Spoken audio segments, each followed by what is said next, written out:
રેસનો ઘોડો. રેસનો ઘોડો નવલિકાના લેખિકાનું નામ વર્ષા અડાલજા છે. તેમનો જન્મ 10 એપ્રિલ 1940માં મુંબઈમાં થયો હતો.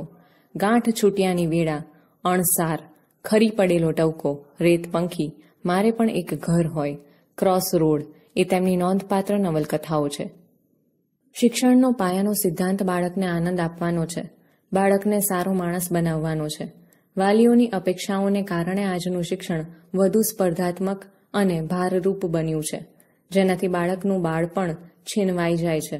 માટે અહીં બાળકોને પોતાની રીતે વિકસવા દેવાની શીખ આ કૃતિમાંથી મળે છે. વિનુકાકા વાત વાતમાં હંમેશા કહેતા, નિશાન ઊંચું રાખવું જોઈએ. અંકિત પ્લાસ્ટિકની લાંબી ગન ઉપર ઝુમ્મર તરફ તાકીને પૂછતો, અંકલ આટલું ઊંચું? ચાલ બદમાશ ક્યાંનો. વિનુકાકા ગન લઈ લેતા, પછી નાનકડા અંકિતને બાજુમાં બેસાડી સમજાવતા, બેટા, સામાન્ય તો બધા ભણે, જીવે, પણ લાંબી લાંબી ડિગ્રી મેળવે, હરીફાઈઓમાં ચંદ્રક લાવે, ટીવી અખબારમાં ઇન્ટરવ્યૂ અને ફોટા આવે, બસ તબ ક્યા બાત હે. અંકિત થોડું સમજે ન સમજે, પણ મને અને સંજયને સંતોષ થતો. અંકિતને સલાહ શિખામણ આપવાની અમારે જરૂર ન રહે. ઘણીવાર બાળકોને મા બાપની વાતો કચકચ લાગતી હોય. જ્યારે વિનુકાકા અંકિત અને એમના પુત્ર સૌરભને જુદી જુદી રમતો રમાડે, ચોકલેટ આપે અને પછી આવી બધી વાતો કરે. બંનેની ઉંમરમાં ઝાઝો ફરક નહોતો. સાંજે માથે બેસીને હોમવર્ક પણ કરાવે, પછી ટીવી પર નેશનલ જિયોગ્રાફી કે ડિસ્કવરી ચેનલ મૂકે. મંજુ કાકી ઘણી વાર કંટાળી જતા. તમે તો છોકરાને જાણે જેલમાં પૂર્યા છે, રમવા જવા દો ને. એની ઉંમરના છોકરાઓ સાથે જરા ભળવા તો દો, બાળક છે. સામાન્ય છોકરાઓની સાથે રમીને એને શી પ્રાપ્તિ થવાની? નિર્ભેળ, નિર્દોષ આનંદની. જો અત્યારે તેના ચહેરા પર આનંદ જ છે ને. કપાળ તમારું, એ આનંદ આઈસ્ક્રીમનો છે. 24 કલાક ચોકી કરશો એટલે છોકરો ભણેશ્રી થઈ જવાનો છે.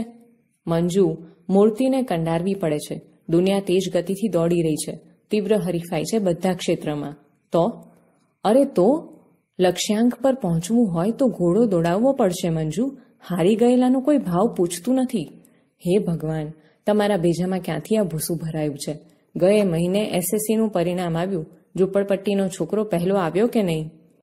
તારી સાથે માથાકૂટ નકામી છે. આવતા મહિનાથી સૌરભના કમ્પ્યુટર ક્લાસ શરૂ થશે. મંજુ કાકી વેફર્યા. અત્યારથી 5મા ધોરણથી ક્લાસ? સૌરભ ના પાડી દે બેટા પપ્પાને. જોઉં છું કેમ તને પરાણે લઈ જાય છે.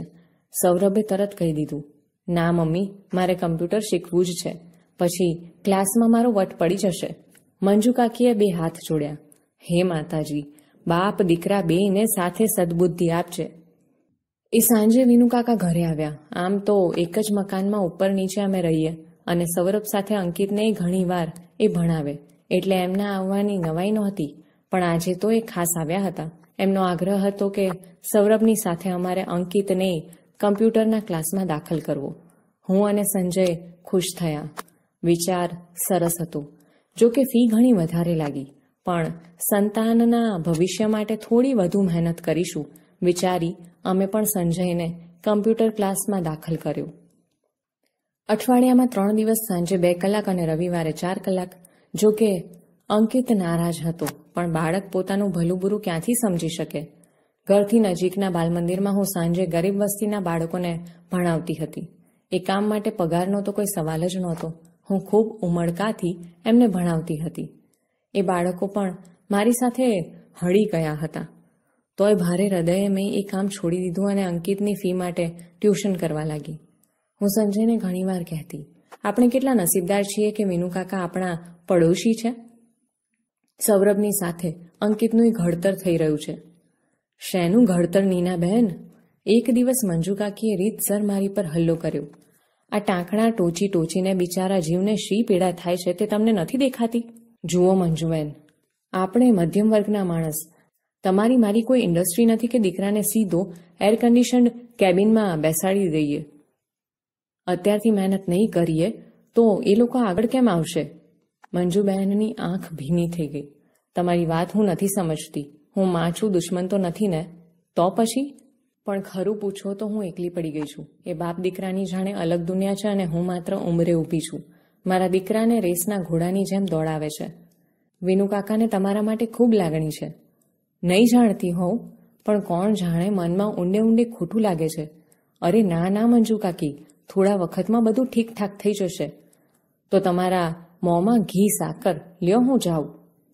મંજુ કાકી ઉતાવળે ગયા, પણ મારા મનમાં પ્રશ્નાર્થ મૂકી ગયા. મંજુ કાકીનું આવું વિચારવું ઠીક હતું? હું તૈયાર થવા લાગી. અમારા ઘરથી થોડે દૂર નાનો બગીચો છે. સંજયને ઓફિસથી આવતા મોડું થવાનું હોય ત્યારે હું અને અંકિત સાડીની પાટલી હાથમાં જ રહી ગઈ. કેટલા વખતથી અંકિત તો રમવાના વખતે મારી સાથે બગીચામાં રમવા આવ્યો જ નથી. હિંચકા ખાવા તો એને ખૂબ ગમે. શનિ રવિમાં દરિયાકાંઠે અચૂક જવાનું જ. અમે 3 સાથે મળી રેતીમાં ઘર બનાવીએ, પછી કુલ્ફીની લિજ્જત. હું અરીસામાં મને જોઈ રહી. આ કોનું પ્રતિબિંબ હતું? કે પછી હું બદલાઈ ગઈ હતી? બારણે ઉપરા છાપરી ઘંટડી વાગી.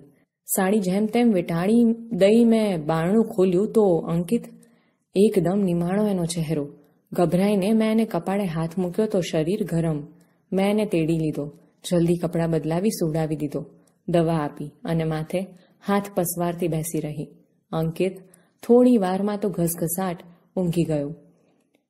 ફરી ઘંટડી. બારણું ખોલ્યું તો વિનુકાકા અને સૌરભ. અંકિત હજી શાળાએથી આવ્યો નથી. કમ્પ્યુટર ક્લાસમાં જવાનું મોડું થાય છે. આજે ક્લાસમાં નહીં આવે, એને તાવ છે વિનુકાકા.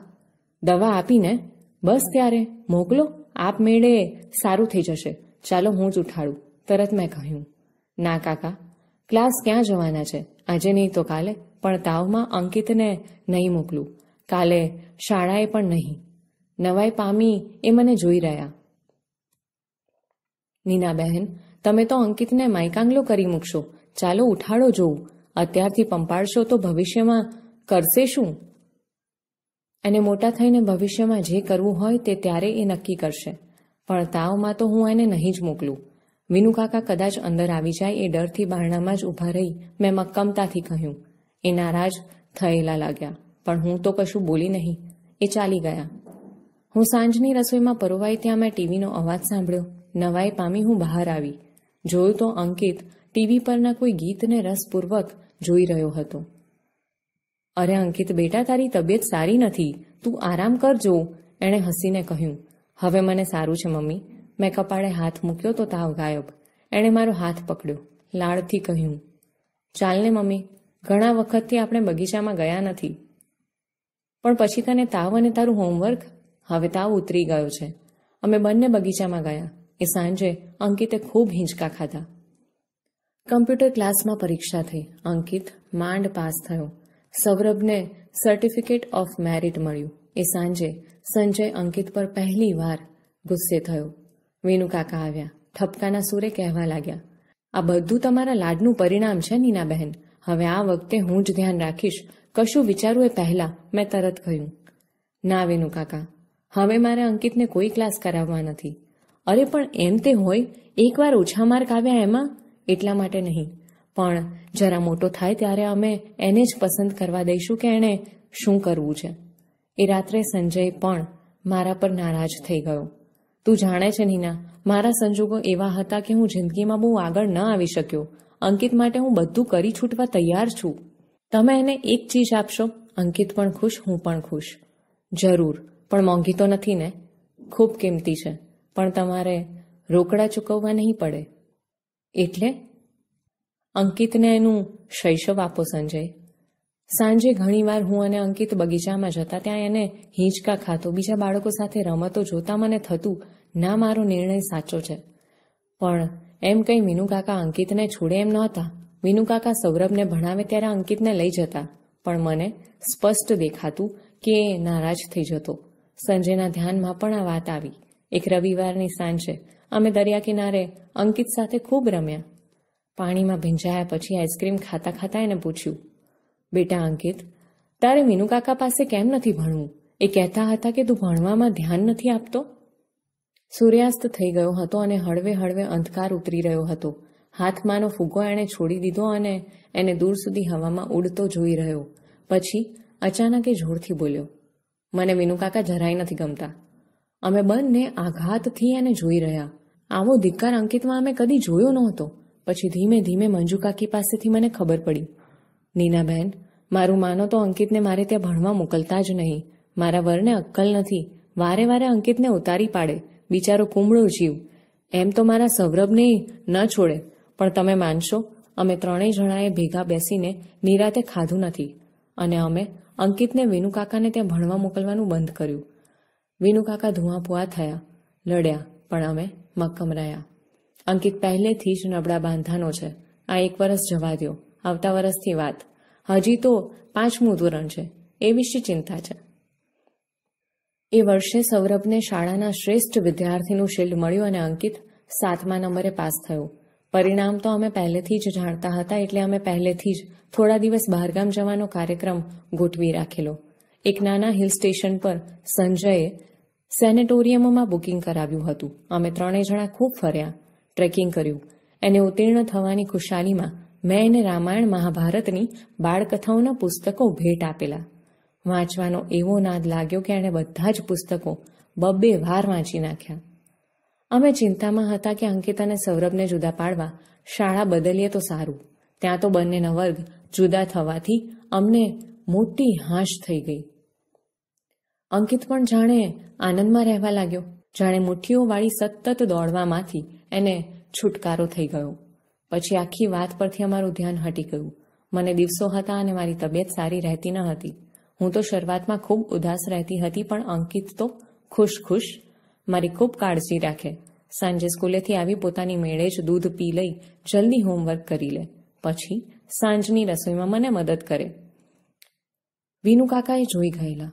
એથી તો એમની નારાજી ખૂબ વધી ગઈ અને હવે તો એક બિલ્ડિંગમાં રહેવા છતાં એ લિફ્ટમાં મળી જાય એ પૂરતો જ સંબંધ રહ્યો હતો. હા, મંજુ કાકી બપોરે ડોક્યું કરતા મારા માટે અચૂક ગરમ નાસ્તો લાવતા. સૌરભ સીડીનું એક પગથિયું ચડી રહ્યો હતો, તોય એમની આંખમાં વિષાદ ડોકાતો હું જોઈ શકતી.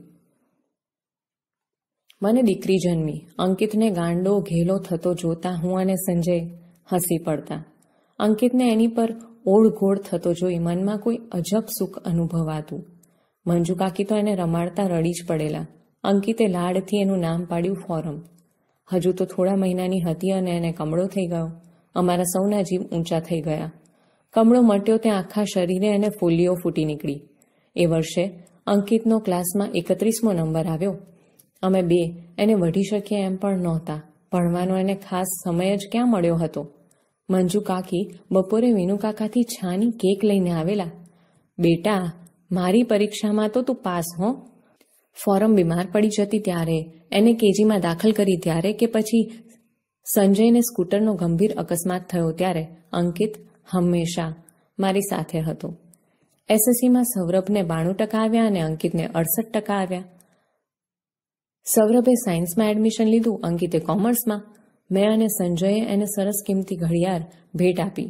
ત્યારે ઘણા સમયે મેં એના ચહેરા પર ફરી ઉદાસી જોઈ. સોરી પપ્પા, તમારા લોકોનું સપનું હું પૂરું ન કરી શક્યો. મેં કહ્યું, તું માત્ર ડિગ્રી મેળવે એ અમારું સપનું નહોતું બેટા. તું એક ઉમદા માણસ બને એવું અમે બંને જરૂર ઈચ્છતા હતા અને એ સપનું સાચું પડશે એવી મને શ્રદ્ધા છે. 11 વર્ષ પછી અંકિત એક બેંકમાં સરસ નોકરી કરે છે. કિડની ફેલ થવાથી સંજયનું મૃત્યુ થયું છે. અંકિત બેંકમાં એની સાથે કામ કરતી નંદા નામની યુવતી સાથે લગ્ન કર્યા છે. એમને નાનકડો મીઠડો દીકરો છે યશ. ફોરમ બીએસસીમાં અભ્યાસ કરે છે. સંજયના મૃત્યુ પછી અંકિતે અમને મા દીકરીને સાચવી લીધા છે. કોઈ ખોટ પડવા દીધી નથી. ઘણીવાર સાંજે અમે બધા જ બગીચામાં જઈએ છીએ. યશને મોટા હિંચકા ખાવા ખૂબ ગમે છે. સૌરભ અમેરિકામાં ડોક્ટર થયો અને ત્યાંની મોટી હોસ્પિટલમાં એ કામ કરે છે. ત્યાં એનું નામ ઘણું મોટું છે. વિશાળ બંગલો, કાર બધું જ એની પાસે છે. માત્ર માતા પિતા માટે એની પાસે સમય નથી. વિનુકાકા અને મંજુ કાકી શરૂઆતમાં તો પહેલા હોશભેર અમેરિકા જતા, પણ 3 વર્ષ પહેલા છેલ્લી વાર પાછા આવ્યા. પછી હવે અહીં જ છે. ક્યારેક હું એમને પૂછતી, હવે ક્યારે જશો? ત્યારે માથું ધૂણાવી ચૂપ રહે છે. એમની આંખના ખૂણે બાજેલું નાનું આંસુ આથમતા સૂરજના કિરણમાં ચમકી ઉઠે છે. હવે ફરવા જઈએ ત્યારે અંકિત અચૂક એમને સાથે લઈ આવે છે. વિનુકાકા અને મંજુ કાકીની ઉંમર જાણે એકદમ વધી ગઈ લાગે છે. કાકીને ગોઠણનો દુખાવો થયો છે. ફોરમનો હાથ પકડીને ધીમે ધીમે ચાલે છે. બગીચો ખાલી થવા લાગે છે. હલકો અંધકાર ઉતરે છે.